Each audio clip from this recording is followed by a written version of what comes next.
সবার জন্য দারুণ একটা সুখবর যে আমি ইন্ডিয়ার নিউজগুলো প্রতিদিন দৈনিক শুনি। তো ইন্ডিয়ার এক নিউজে আমি শুনতে পেরেছি যে আজকে রাতে কিংবা কালকে দিনের ভেতরে বাংলাদেশে যে নেটের যে সমস্যাটা এটা সমাধান করা দেওয়ার মানে চেষ্টা চলতেছে। যে আসসালামু আলাইকুম দেশ ও প্রবাসী ভাই বোনেরা, সবাই কেমন আছেন? আশা করি সবাই অনেক ভালো আছেন।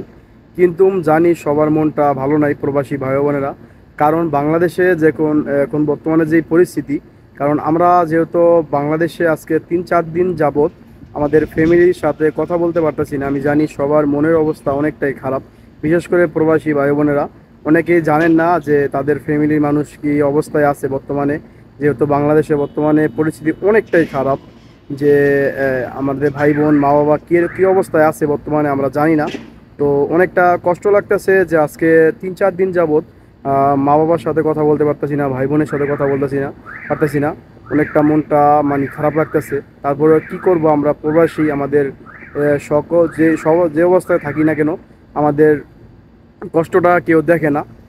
তারপরও মানে পরিশেষে আমরা কাজ শেষে আসার পর ফ্যামিলির সাথে কথা বলতে পারতেছি না। এখন বর্তমানে বুকের যে কষ্টটা এটা মানে বলে ভাষায় প্রকাশ করার মতো না। প্রত্যেকটা প্রবাসীরই এখন বর্তমান পরিস্থিতি অনেকটা খারাপ, মন খারাপ। কিন্তু সেহেতু বাংলাদেশে এখন বর্তমানে নেট নেই, এজন্য আমি মূলত ইন্ডিয়ার কয়েকটা নিউজ আমি আমার মানে ইউটিউবের মাধ্যমে আমি শুনি।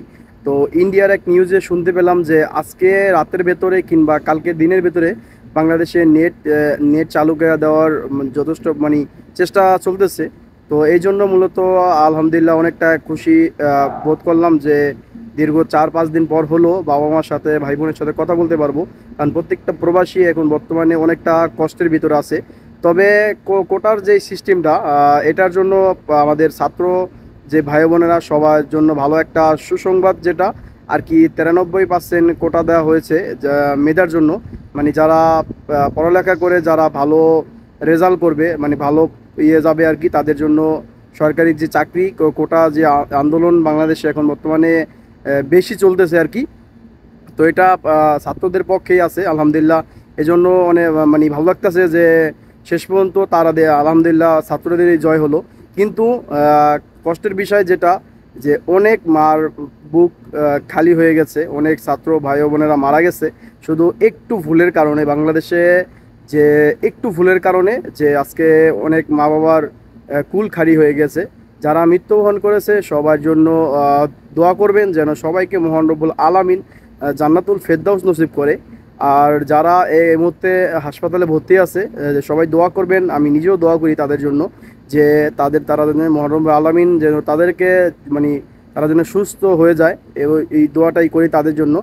আর সবাই দোয়া করবেন যেন যারা মৃত্যুবরণ করছে সবাইকে যেন মহান রব্বুল আলামিন জান্নাতুল ফেরদাউস নসিব করে।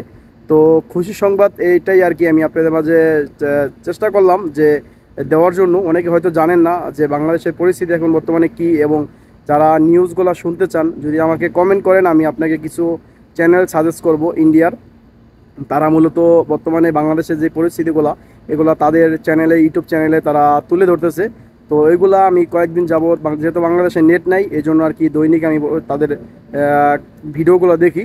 তো শুনতে পারলাম যে আজকে ঘন্টাখানি আগে যে বাংলাদেশে নেট চালু করে দেওয়ার চেষ্টা চলতেছে।